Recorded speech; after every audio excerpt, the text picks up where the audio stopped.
enseñanza. Así que, mis hermanos, he orado al Señor y le pido que durante este tiempo de enseñanza el Señor nos lleve de su mano a no solamente ver su recorrido, sino a poder caminar junto a su presencia y poder sentir estos sitios, poder sentir y entender el panorama de esa época en la parte en ese marco histórico, en ese cronograma que el Señor llevó, o que ya tenía establecido su Padre, nuestro Padre.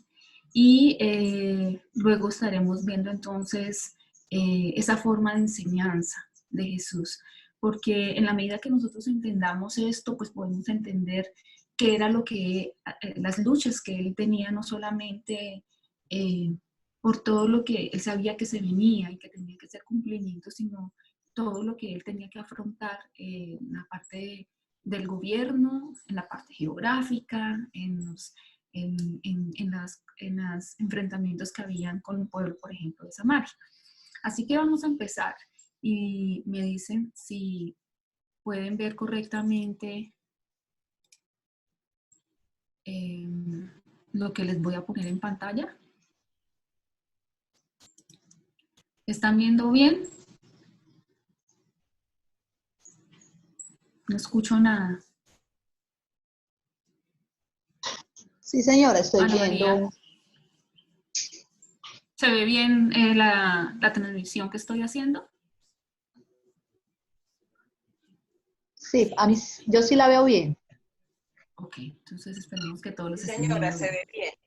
Perfecto, listo. Bien, Sí, señora. Esperemos en el Señor que este nuevo método sabemos que es la primera vez que nos afrontamos a vernos a través de los computadores y de nuestros celulares. Me disculpan cualquier inconveniente que haya en el transcurso de la presentación, pero haré todo mi mejor esfuerzo. Así que bueno, aquí empezamos entonces con la vida de Jesús y el ministerio. Mira, yo saco por aquí. Y el ministerio del Señor. Y vamos a ver entonces esa primera parte.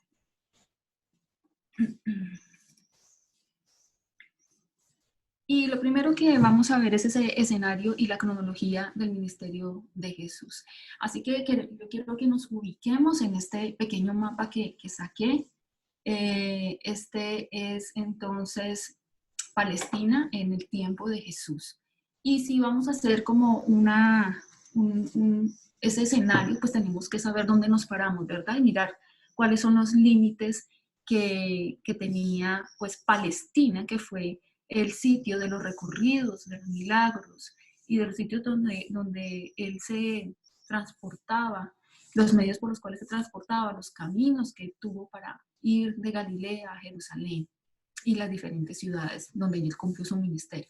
Así que en la parte occidental podemos ver que Palestina estaba al lado del mar Mediterráneo, y en la parte oriental pues por el río Jordán, como ustedes lo ven aquí en la parte derecha. Al norte estaba la ciudad de Fenicia y Siria actualmente, y en el sur pues estaba limitado con el Mar Muerto, pasando la península de Sinaí, que es más abajito. Así que ese era como el marco de la parte geográfica, pero saqué este mapita a continuación para poder tener unas dimensiones más exactas de lo que es Palestina y podernos ubicar un poco más esas dimensiones, porque nosotros nos hablan de Palestina, nos hablan de Samaria, pero ¿cuál realmente era el espacio en el que se movía Jesús? Así que podemos ver aquí ya en este marco, vemos acá la península de Arabia y Egipto por un lado, pero en este lado aquí es donde está Palestina, ¿cierto? Podemos enmarcarlo acá y podemos ver que es bien pequeñito con respecto a las dimensiones de los demás países. Aquí hay otro mapita señaladito con rojo para que veamos aún más. Este es el continente africano, aquí está la península, este es el mar Mediterráneo, que por el occidente está limitando con Palestina en ese tiempo. Así que estas son las dimensiones. Si nosotros hablamos de esas dimensiones, para formarnos más idea, era un país tan reducido, tan pequeñito, que la distancia extrema entre el norte, entre el norte, ¿cierto? Al sur, o sea, desde el Líbano hasta la punta del sur muerto, del Mar Muerto, que era eh, la dimensión era de 280 kilómetros aproximadamente, o sea, atravesar desde el norte hasta el sur eran 280 kilómetros aproximadamente. Que da la costa mediterránea hasta el mar de la costa mediterránea, o sea, de aquí hasta el mar de Galilea, que le llamaban mar de Galilea, pero realmente era el lago Tiberíades, solamente habían 47 kilómetros. Y del Mar Muerto, ¿cierto?, hasta nuevamente la costa, habían 87 kilómetros.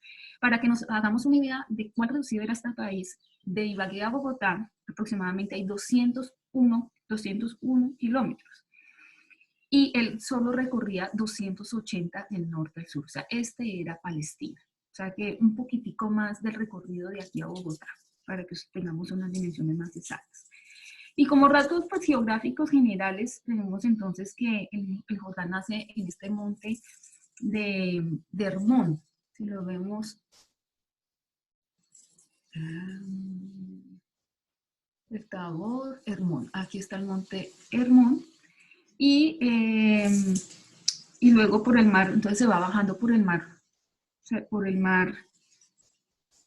de Galilea, que como les digo es este, que lo llaman así, mar de Galilea, o de Tibiares, que es el lago, ¿no? Realmente, que no es un mar. Y luego se extiende por todo el río Jordán, hasta llegar al Mar Muerto, que es un accidente geográfico que es un poco más abajo de la superficie o del nivel del mar del Mediterráneo. Esa es como la dimensión geográfica de ese entonces de Palestina.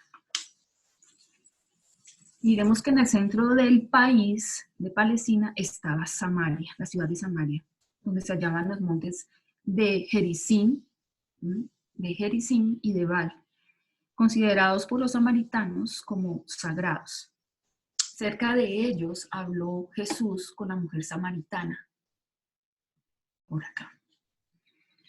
Así que si hablamos de la parte de la agricultura, pues por estar cerca a un río podían tener un cultivo extensivo de solo productos agrícolas, pero también por el lado del Mediterráneo era muy fértil y producía todo tipo de cosechas pues, normales de esa área, como cereales y olivos, la vid y árboles frutales. Y pues la parte ya de los cerros, ¿no?, se dedicaban a la ganadería y a pastorear. Ese es el marco geográfico y extensión del territorio por donde Jesús pues, se movía. En cuanto a las condiciones políticas de ese entonces, aquí te saqué otro mapita, que eran las condiciones políticas y religiosas del ministerio del Señor. Pues acordémonos que el imperio de Roma en los años 27 a.C. estaba bajo el poder de Augusto, que era el emperador, ¿cierto? Así que pues era un imperio total y sabemos que Roma estaba, o sea, Palestina estaba bajo una gran influencia de Roma. Aquí podemos ver con los colores que aunque era un gran imperio, pues estos podían extenderle, digamos, el dominio de algunas tierras o conferirle por gracia el dominio o la gobernación de algunas tierras, como fue en el caso de Persia, a algunos reyes. Y en ese entonces de los reyes fueron Pilatos, Herodes Antipas y Filipo, los cuales estaban encargados de estas áreas, como ustedes se dan cuenta.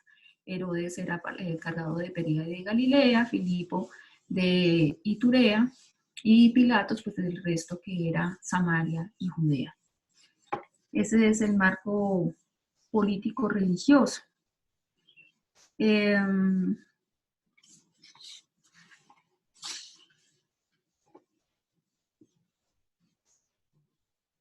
pasó entonces en cuanto al gobierno interno de los judíos? Acordémonos que el Señor pues se limitaba dentro de lo que podía eh, estar dentro de las ciudades que eran judías, ¿cierto? Que estaban bajo la influencia judía, pero también bajo ya descubrimientos arqueológicos se dieron cuenta en la arquitectura de la ciudad que tanto los circos, los baños públicos y los templos pues tenían una gran influencia helenística, o sea que tenían una gran influencia de las culturas y pues todas las tradiciones que tenía Roma en ese tiempo.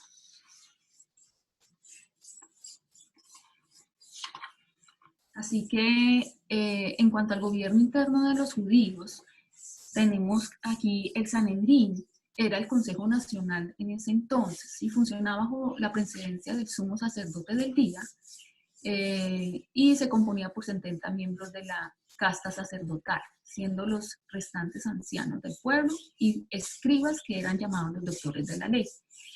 Era el tribunal supremo en toda cuestión religiosa e interna. En las sinagogas, que era la otra parte, donde Jesús se reunía, eran lugares de reunión para escuchar la lectura del Pentateuco o otros escritos sagrados. Su organización interna se basaba sobre el respeto hebreo por los ancianos. Habían también presidentes que organizaban el culto los sábados y un servidor que cuidaba el edificio, pero también daba clase a los niños. O sea, en las sinagogas también se daban esta clase a los niños y las enseñanzas. Y el templo se conservaba siendo era un centro visible de la religión hebrea, y pues el Señor Jesús reconoció al templo como la casa de su Padre, ¿no? La casa de oración para todas las naciones.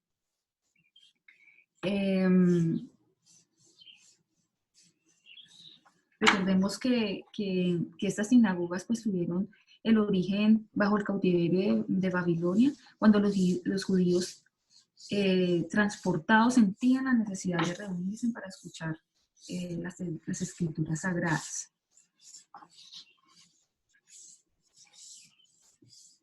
En cuanto a las sectas y los partidos políticos, pues se destacan estos 4 partidos o sectas.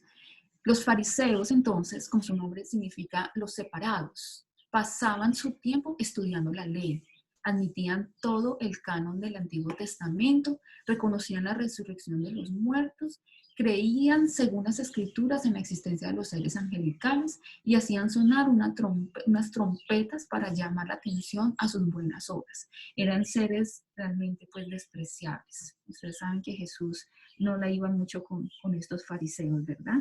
El maestro chocaba frecuentemente con los fariseos y con los escribas. Y estas son algunas de las características de ellos. En cuanto a los seduceos, se formó del partido de la casta sacerdotal, o sea, estos eran los sacerdotes quienes controlaban el área del templo y así se enriquecieron comerciando con las ofrendas del pueblo, así que no eran tampoco muy confiables estos saduceos. No reconocían la doctrina de la resurrección, ni la supervivencia del alma, ni la existencia de ángeles, y extraían del Pentateuco un frío código moral que pues ellos tampoco lo guardaban. Los herodianos, se trata de un partido político que apoyaba a la dinastía herodiana y tenían ambiciones mundanas. Este nombre lo sacaron de un sacerdote en la época de David, Ero. Los escribas, entonces por último, que eran llamados los doctores de la ley, no constituían una secta, sino una profesión, y estudiaban la interpretación de la ley en las escuelas de Jerusalén y explicaban los puntos que surgían, no por interpretación propia, o sea, no era el punto de vista de ellos, sino por los pronunciamientos que ya habían dejado anteriormente los rabinos. Eso es en cuanto a las sectas y los partidos de ese entonces en Palestina. Recordemos que en este medio era que Jesús se movía y esas eran como sus confrontaciones cuando él estaba predicando la palabra y quiénes eran los que llegaban allí a las sinagogas, quiénes eran los que estaban allí en el Sanedrín cuando él estaba hablando o cuando él estaba siendo juzgado, ¿verdad? Esto y cada uno de los personajes y sus características nos contextualizan un poco en el momento que el Señor habla y está pues hablando su palabra, y cómo estos escribas y cómo estos fariseos que tocaban esas trompetas, y hay versículos que acompañan, y decía Jesús cómo ellos hablaban mucho de palabra, pero no la practicaban, ¿no? En cuanto a los judíos, los gentiles y los samaritanos, ¿qué pasaba entonces? En cuanto a estos judíos, los gentiles y los samaritanos. El gentil era entonces, para el judío, era un incircunciso, era ajeno al pacto y las promesas de Israel. Estos eran los extranjeros, o sea, todo aquel que no había nacido en Judea. Esos eran gentiles. Los de Samaria. Entonces aquí quiero dejar claro, porque como vimos en el mapa, Samaria estaba en todo el centro de Palestina, y ustedes si recuerdan cuando Jesús le extendió el agua de vida a la samaritana, pues sabían que no tenían buenas relaciones, pero nosotros lo vemos de uno u otro lado que Samaria y el buen samaritano, pero ¿por qué no tenían buenas relaciones? Pues históricamente Samaria llegó a ser el nombre del reino y fue la capital en los siglos 8 y 7 a.C. Pero luego esta capital fue destruida y muchos de los israelitas fueron transportados, siendo reemplazados por gente de Mesopotamia, y fue rechazada por razones de pureza racial y religiosa. Así que los judíos nunca aceptaron, además porque ellos levantaron su propio templo en el monte Gerizim. Recuerden que en el mapa lo vimos, que estaba este monte, pues este monte se convirtió para ellos algo muy importante, religioso, y o sea, ellos decían por buena fe que Dios debía ser solamente adorado en este monte de Gerizim. Así que todo lo que ellos adaptaron en esta parte política, perdón, esta parte de espiritual, lo tomaron como una religión, como un protocolo, y nunca pudieron aceptarlos precisamente por eso, porque pues decían que no eran judíos, que no habían sido nacidos, sino que habían sido traídos y fueron sacados fueron discriminados por su impureza, ¿no? Reemplazados, impureza o pureza parcial o religiosa, racial y religiosa. Ahora sí, vamos entonces a comenzar a hablar de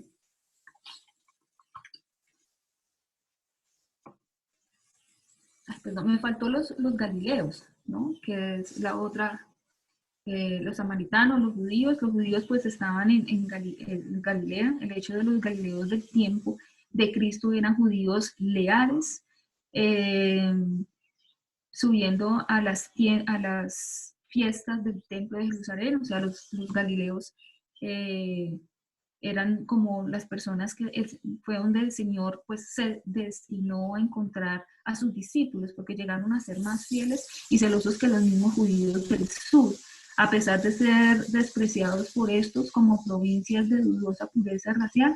Era gente fuerte y dedicada, y entre ellos el maestro escogió a sus apóstoles. Esos eran los galileos, los que estaban aquí en esta zona.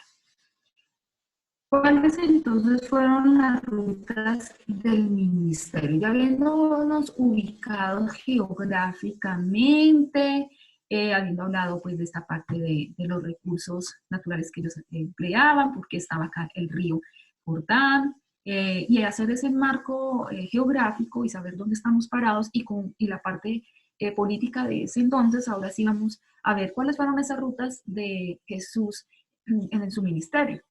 Así que las rutas de Judea, de Galilea y de Jerusalén, decía que evitaban el contacto con el suelo de Samaria. O sea, él siempre salía aquí de Galilea, bordeaba el río Jordán por su parte izquierda, y luego entraba al territorio de Jerusalén, llegando al territorio de Jerusalén. Ellos siempre evitaban pues tener el contacto con la tierra de Samaria por lo que les comenté, por esa discriminación que tenían los judíos con respecto a Samaria. Eh,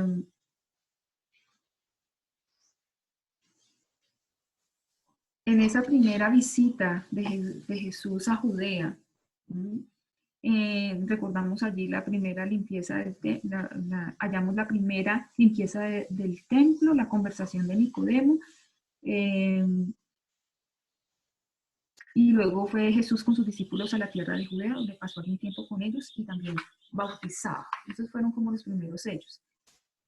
Pero esta ruta, podemos ver que la ruta a través de Samaria, que son estas, o sea, Jesús salía de Galilea, como les dije, bordeaba acá el río Jordán, llegaba a Jerusalén, cumplía su ministerio, pero él, al devolverse, vimos aquí cómo entra a Samaria, porque pues era, digamos, el paso un poco más corto, pero también tuvo la intención de entrar, ¿para qué? Para hacer, o sea, tuvo esa excepción, como un camino más corto, poco usado por los judíos, a través de esta provincia de Samaria, impulsado, ¿para qué? Para la necesidad de proveer a la samaritana el agua de vida.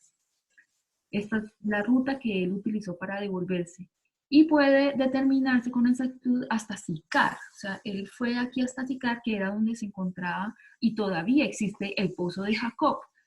De allí la ruta más probable era que pasaba a Guinea y el Señor habría continuado su viaje a Nazaret, a Canaán, aquí a Canaán, donde pronunció la poderosa palabra que sanó al hijo del noble en Capernaum, que es aquí más arriba.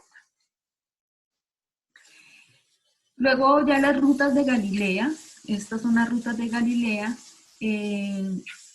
Jesús escuchó que Juan había sido encarcelado y se retiró de Galilea y dejando Nazaret, esta parte de acá, fue hasta Capernaum y habitó en ella y determinó fijar allí su residencia en un lugar que facilitara sus muchas idas y venidas a Galilea. Entonces, este fue el lugar de residencia por un tiempo de Jesús para facilitar sus idas y venidas. Pero también incluían travesías por el mar de Galilea. Recordemos que este es el mar de Galilea que le llamaban ellos, pero que era un lago. A la ciudad más cercana que se llamaba Bethsaida, que era esta que está aquí rodeada.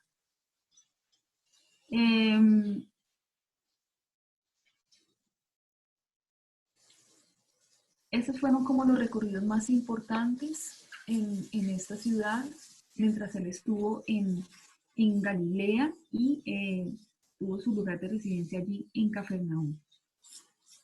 Las rutas fuera de Palestina, tomando en cuenta que Marcos en 7:31 es probable que después de llegar a Sidón cruzara la sierra del Líbano en dirección a Cesarea Filipe, dejando luego el valle del Jordán por la orilla izquierda al atravesar la región de Decápolis. ¿Por qué? Porque luego él se dirigía a Perea, que es una ciudad donde ejerció también su ministerio en determinados momentos. Así que la ruta de Galilea a Jerusalén, después del periodo de la instrucción privada a los apóstoles en el norte, sucedió que como se cumplía el tiempo en que él había ya de ser recibido arriba, afirmó su rostro para ir a Jerusalén. Nuevamente, después de pasar por acá, de Decápolis, Perea, se fue para Jerusalén porque ya se le acercaba pues el tiempo. Pero también paralelamente, mientras él ejecutaba la obra aquí en Jerusalén, pasaba de Perea y luego se devolvía porque pues le quedaba más cerca. Dice que a la par que se acercaba poco a poco a Jerusalén y visitaba Jerusalén para hacer la fiesta de dedicación. Él subía y bajaba y estuvo en varias celebraciones, las celebraciones de los tabernáculos.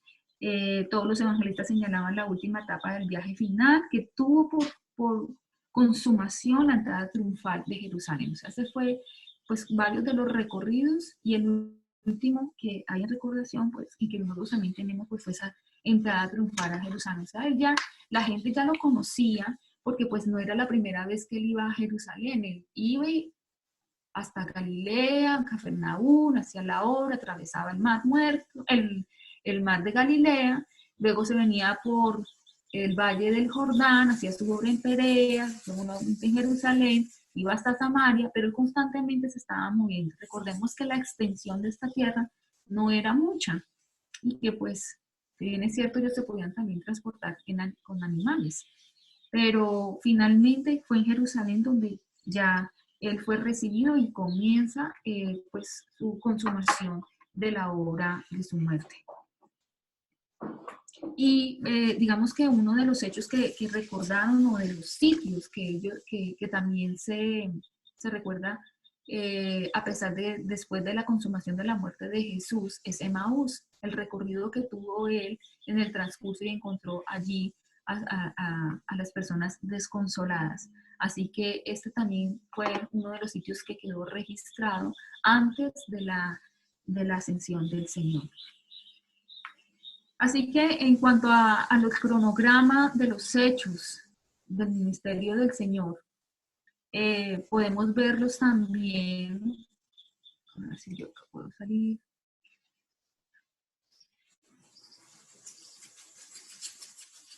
En la página 115, 116 vemos un resumen. ¿Sí me están viendo aquí la pantalla? Sí. ¿Me escuchan bien? Sí, sí, señora. Ok. Entonces, si vemos acá en las páginas 115 y 116 de la vida de Jesús, aquí hay un resumen muy selecto en cuanto a los 3 años del ministerio, ¿cierto? Porque pues habla del año 27, año 28, y discrimina muy bien el mes y cada obra que hizo con su respectiva cita bíblica, porque pues él empezó bautizando, luego hizo los primeros movimientos en privado, porque hizo el llamamiento de algunos discípulos, y los podemos ver en Juan 1:28, luego ya en abril hizo su primera Pascua con ellos, y hizo la limpieza del templo, luego en abril a diciembre la conversión de Nicodemo y pues otras conversiones que se dieron en cada uno de estos pasajes. Ya en el año 28, en enero, el paso por Samaria y el retorno de Galilea. Ya vimos el paso de Samaria, periodo principal mayormente en Galilea, ¿sí? Porque pues era el estado donde él mantuvo gran parte de su tiempo, de su vida, en su ministerio, donde hizo la proclamación del reino, obras de Capernaum, llamamiento oficial de los primeros discípulos. En marzo y en abril la fiesta de Jerusalén, ministerio de Jerusalén, abril y diciembre continuación del ministerio de Galilea hasta la misión de los 12. En enero, ya en el año 29, Jesús, continuación del ministerio hasta el milagro alimentar a los 5.000 hombres, la tercera Pascua, la confesión de Pedro en Cesarea de Filipo, en septiembre y noviembre, última fase del ministerio de Galilea, o sea, ya estaba haciendo su última fase aquí antes de irse para Jerusalén, luego ya hizo la partida a Galilea, y el periodo final del ministerio mayormente en Perea, que fue la ciudad que les mostré acá, que estaba al lado de Samaria. Estos fueron los últimos tiempos que él estuvo, o sea, se bajó de Galilea y estuvo ejerciendo el ministerio en esta ciudad de Perea, y luego ya se iría para Jerusalén, de enero a marzo, Jerusalén, interrumpida por la visita. Hicieron la fiesta de la dedicación, luego hicieron la semana allí en abril, que es el mismo mes donde nosotros conmemoramos la Semana Santa, la Semana de la Pasión y la Cuarta Pascua, abril y mayo. Entonces pues ya hablamos aquí de la Pasión y la Muerte y Resurrección, los 40 días y la Ascensión, ¿cierto? Los 40 días que él estuvo mientras el Espíritu Santo venía, y ya luego ocurrió la ascensión. Cada uno de esos están acá dentro del marco bíblico. Así que estas etapas cronológicas del ministerio corresponden a ese plan eterno. ¿Verdad? Entonces está en resumidas, muy resumido aquí estos 3 últimos pasos del ministerio que tuvo Jesús. Vamos a volver entonces acá a la diapositiva.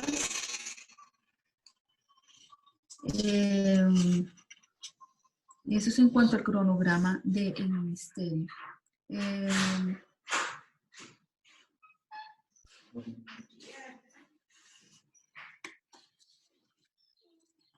Vamos a seguir entonces, ya hablamos de las rutas del ministerio y vamos a hablar entonces ahora sí de esa segunda parte de las... No sé si hasta ahí tienen alguna duda mis hermanos para comenzar con la segunda parte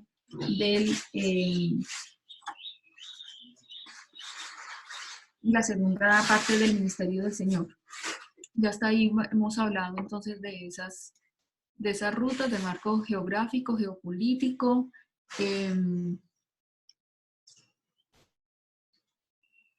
Ana María, no sé si alguno tenga alguna duda, pregunta para seguir a esta segunda parte, que es un poco más corta, pero muy sustanciosa porque son las formas de cómo enseñó Jesús, que era su metodología para enseñar y para hablar. ¿Me escuchan?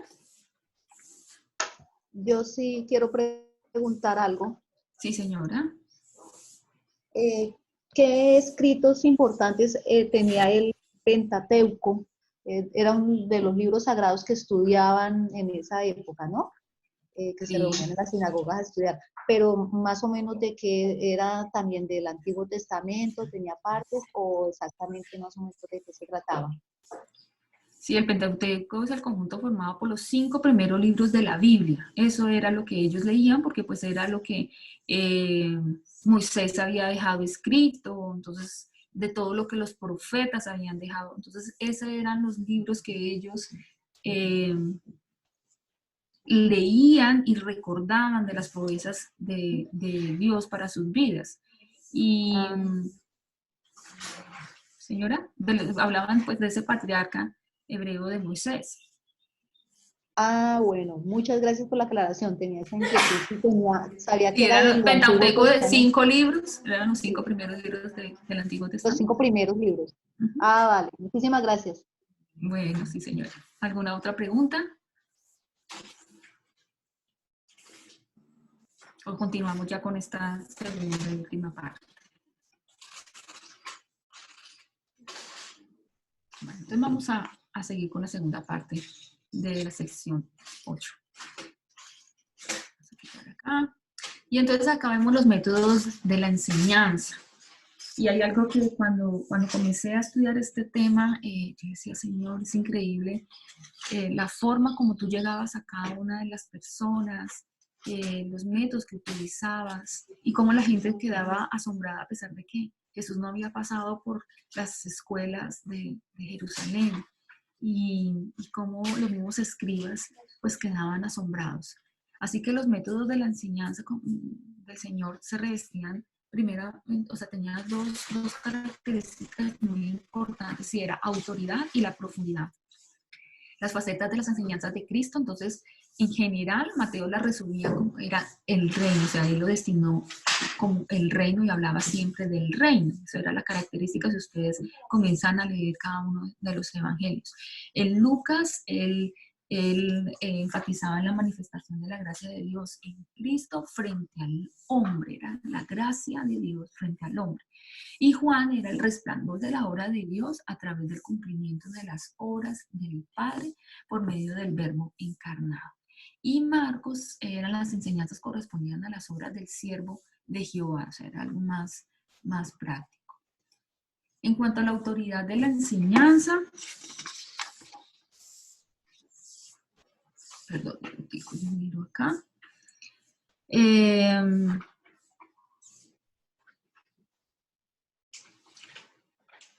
Bueno, les quería resaltar esta parte, donde las enseñanzas del Señor nos da personalmente y a los que llegan a nosotros por medio de los apóstoles, siempre van a ser ayudados por medio del Espíritu Santo.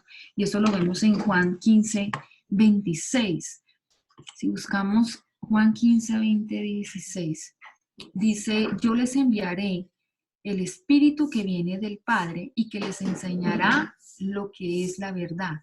El Espíritu los ayudará y les hablará bien de mí, y ustedes también hablarán bien de mí, porque han estado conmigo desde el principio. Entonces tengamos en cuenta que las enseñanzas y los métodos pues hablan de Jesús, pero realmente cuando ya después les vino el Espíritu Santo, digo, será por medio del Espíritu Santo que les ayudaré a hablar bien de mí. Así que al mismo tiempo los evangelios necesitan el complemento de las epístolas, ya que estas se redactaron después de la consumación de la obra en la cruz y la resurrección, que es la clave para la comprensión de todas las obras de Dios. O sea, no pueden, las epístolas eran como las cartas o lo que ellos escribieron después de la consumación. Los evangelios ellos relataban la vida de Jesús desde su nacimiento hasta la consumación de su muerte, pero con las epístolas hablan ya después de la muerte, después de la muerte de Jesús. Así que recordemos hacer un enfoque sobre ellas, en la luz de la obra consumada para su debida comprensión. Eso lo tenemos en Juan 14:26, donde dice que el Espíritu Santo vendrá y los ayudará, porque el Padre lo enviará para tomar mi lugar. El Espíritu Santo les enseñará todas las cosas y les recordará todo lo que les he enseñado. Entonces, no podemos apartarnos que el Espíritu de Dios es el que nos enseña, así como les enseñó a los discípulos a hablar de Jesús, a hablar del Evangelio. Él nos dará la forma adecuada. Por ejemplo, si hablamos de la autoridad de las enseñanzas, que era el primer componente que tenía la metodología de Jesús, la forma que él hablaba, la autoridad de su palabra iba acompañada del poder de sus obras. Y aún, o sea, era tanto el poder, era tanta la autoridad cuando él proclamaba la palabra, que los espíritus inmundos también mandaban y los obedecían. Le obedecían a Jesús. Así que esa es la misma forma que nosotros debemos adaptar cuando nosotros estamos proclamando la palabra de Dios. Nosotros no podemos estar hablando la palabra de Dios pensando que es una palabra muerta, es una palabra literal, es una palabra con autoridad, porque tenemos el poder de sus obras en nosotros, y porque cuando hablamos nosotros, habla Jesús que habita en nosotros, y el Espíritu Santo sopla en nosotros esas metodologías. La autoridad de su palabra iba acompañada con ese poder y me llamó la atención. Así que la reacción después de las asombrosas enseñanzas del llamado Sermón del Monte es parecida, ¿cierto? Y como Jesús hubo acabado estas palabras, las multitudes estaban atónitas. Así deben quedar las personas cuando nosotros hablamos de la palabra de Dios, atónitas, porque realmente cuando nosotros hablamos, no habla Liliana, sino que habla la palabra de Dios con todo el poder y con toda la autoridad para declarar sus promesas, para declarar la sanidad y libertad que traen sus palabras. Porque la enseñanza como quien tiene autoridad y no como los escribas, ¿cierto? O sea, cuando nosotros no declaramos la palabra de Dios con toda la autoridad y con toda la convicción y el poder que nos respalda Jesús, quedamos como los escribas, que sabemos mucha palabra, pero la hablamos como palabra muerta y no como palabra vida. Que eso es lo que nosotros tenemos que actuar, sobre todo en estos tiempos de tanta tribulación. Nosotros tenemos que estar viendo con esperanza, parados en una plataforma sobrenatural y declarando palabra con autoridad, declarando que todo miedo, que todo virus, que toda pestilencia, que toda angustia, que todo aquello que han declarado, que aunque las noticias lleguen malas, nosotros tenemos la autoridad, la convicción y el poder de Jesús, que todo será para vida y que todo será para bien. Los métodos de la enseñanza de Jesús, sí, los quise resaltar acá porque a veces no nos pasa a nosotros, cuando nosotros estamos enseñando, no tenemos en cuenta ciertas cosas que las tenemos en cuenta, son tan sencillas. Y dice el Señor, como maestro perfecto, variaba sus métodos según ¿qué? El tema, la ocasión, la capacidad y preparación de sus oyentes. O sea, no le hablaba y se pasaba desde la máxima sencillez de las ilustraciones caseras hasta la sutileza dialéctica de las discusiones que tenía en el templo con los sacerdotes, con los escribas. Así que el Señor en todo momento él estaba preparado, pero muy sensible a tomar cada una de los recursos que él tenía a su alrededor para hablar de la palabra. ¿Y cuáles eran los métodos de la enseñanza? Entonces él tenía un lenguaje figurativo. Ay, espérate que me pasé. Un lenguaje figurativo. ¿Y qué eran ese lenguaje figurativo? Son expresiones que tienen un significado distinto. Y un ejemplo de él lo podemos encontrar en Juan 3, del 19 al 21, donde decía, Jesús respondió y les dijo, destruiré este templo en 3 días y luego lo levantaré. Perdón, destruiré este templo y en 3 días lo levantaré. Entonces, ese era el lenguaje figurativo. Él estaba hablando de sí mismo, le estaba hablando de Jesús, pero ese lenguaje figurativo era el templo. Entonces, era una de las formas como él hablaba. El segundo método era la repetición de las enseñanzas. Sabemos que todo maestro sabe que las lecciones que quiere pasar a sus discípulos no pueden grabarse en la memoria de estos, aparte de sabias repeticiones y de repasos. Así que él utilizaba, por medio dice que la poesía hebrea habría sido un poderoso auxilio para retener en la memoria las escrituras y la palabra de Dios. Así que él utilizaba esa repetición, lo que nosotros hacemos con nuestros hijos cuando estamos enseñando algo, ¿no? Y de la repetición, pues nosotros se nos va grabando esas enseñanzas. Tercer método que él utilizaba o que se veía como característica era la sencillez. Pero permítame, les digo decía que él utilizaba naturalmente aforismos que plasmaban conceptos de valor eterno. Entonces, mire que eran aforismos, y aforismos es una expresión de un principio de una manera concisa. O sea, eran esos principios que él los utilizaba en el Sermón del Monte y otra vez los utilizaba cuando estaba predicando en una casa. Pero muchos de los aforismos del sermón se dice que se hallaban diseminados por los evangelios, y en este caso sí se trata de repetición. O sea, los principios que le enseñaban en un sermón, los que enseñaban en una prédica, los seguía enseñando y se ven a lo largo de todos los evangelios, que eran esos principios. Cuando miren ahí los aforismos, son esas expresiones de un principio, pero muy concisas.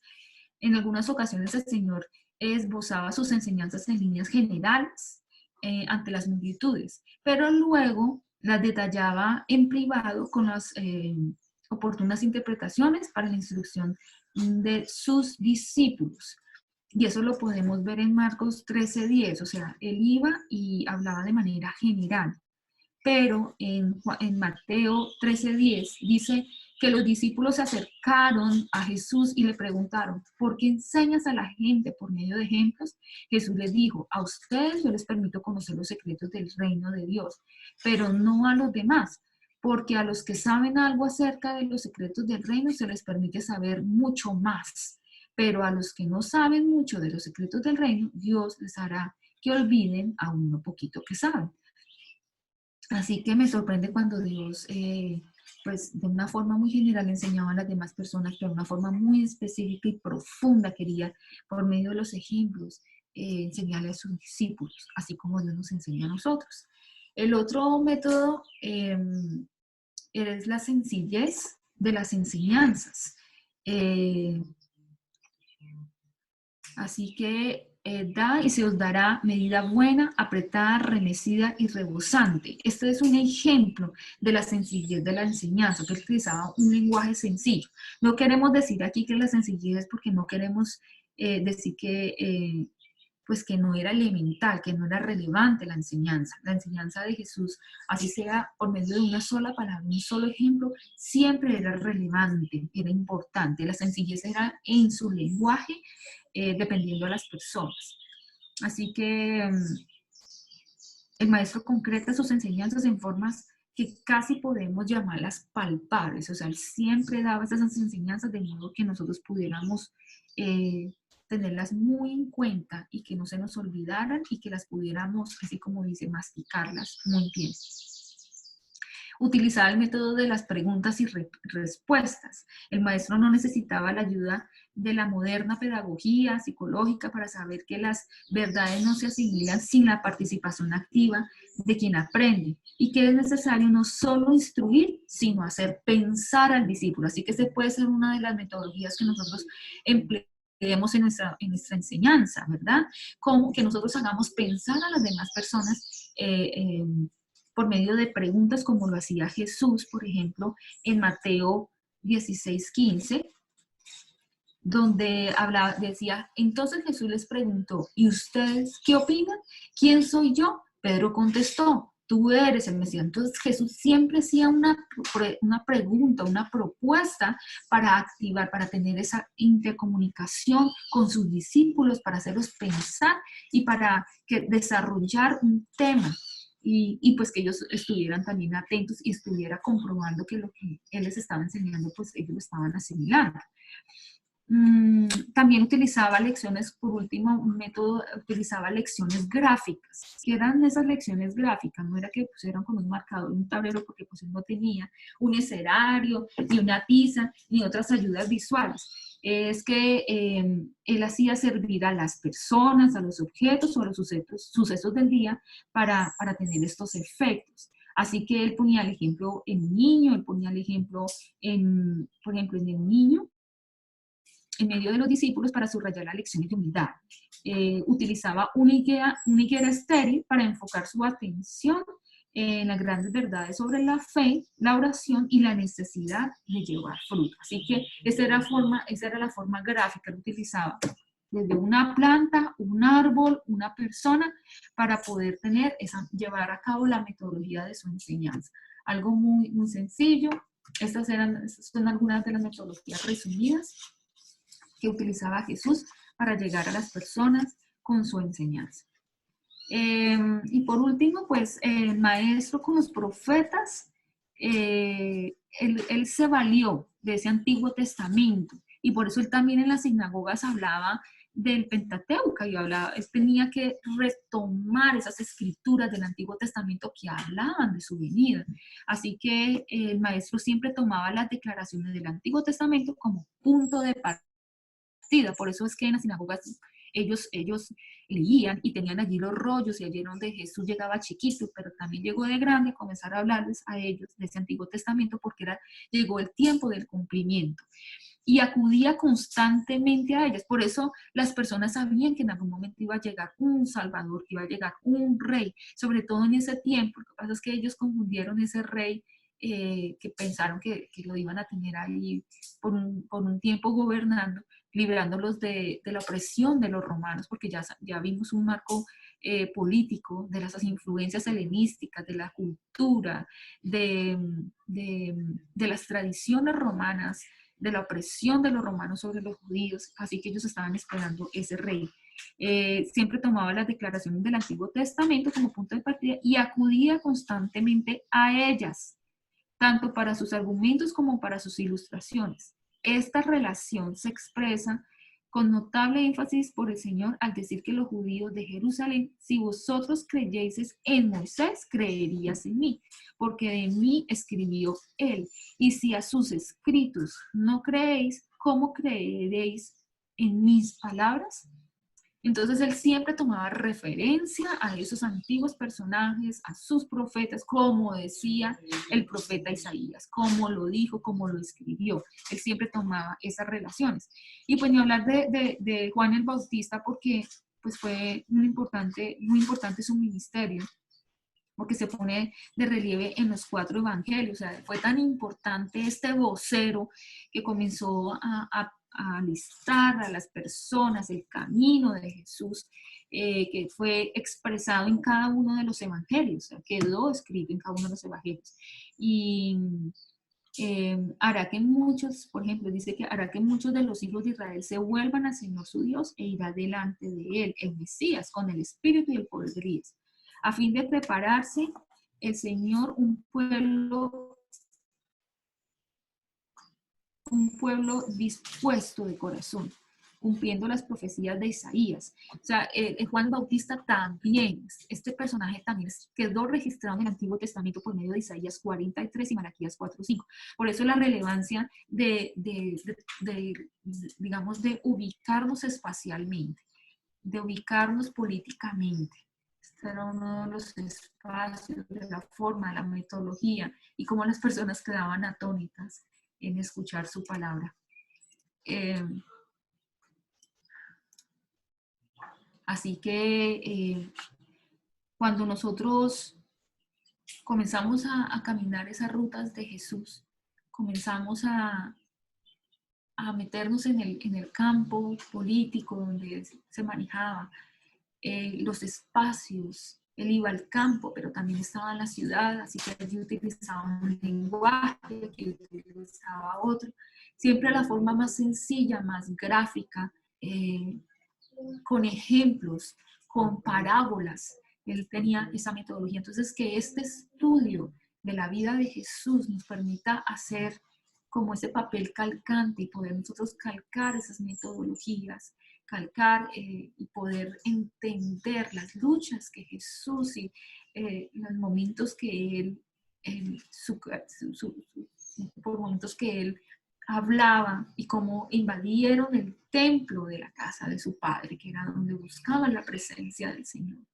¿Cómo podemos nosotros entender de dónde retomaba sus enseñanzas? Así que esto es todo. Traté de resumirlo lo que más pude, mis hermanos. Un tema bastante extenso, pero espero haberlos podido ubicar un poco más en esa parte geográfica, política y la metodología de las enseñanzas de Jesús. Que el Señor los siga bendiciendo grandemente y que este tiempo sea un tiempo de bastante conocimiento y entendimiento de la palabra de Dios.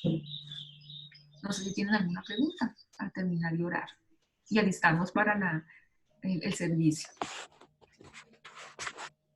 Bueno, hermanos, si alguno tiene la pregunta, es el tiempo de las preguntas. Entonces pueden activar sus micrófonos y la señora Liliana nos está escuchando para cualquier pregunta.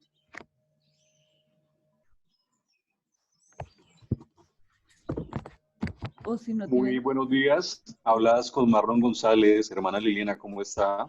Bien, gracias, Marlon. Muchas gracias. Pues te agradezco por la explicación muy clara, esa dedicación que se te vio para podernos explicar de una manera tan gráfica, tan clara, muy amable. A veces pues uno se pone con esta lectura y como que se enreda, pero lo explicaste muy bien y muchas gracias y sacamos adelante unas dudas que teníamos. Muy amable por tu tiempo y por Bueno, enseñar. Marlon, a ustedes muchas gracias por escuchar. Y sí, le pedí mucho a Dios que me diera la metodología para poder ser un poco sencillo, porque sí, a veces el lenguaje del texto se forma un poco tedioso y la lectura se enreda un poquito, pero bueno, el Señor nos saca como lo más relevante. ¿Alguien más? Sí, bien para darle las gracias porque pues también lo mismo, despejamos también varias dudas que teníamos, más que todo como la posición geográfica que de pronto pues escucha uno al leer las palabras del Señor, encuentra uno muchos nombres de muchos pueblos, sitios, ciudades y de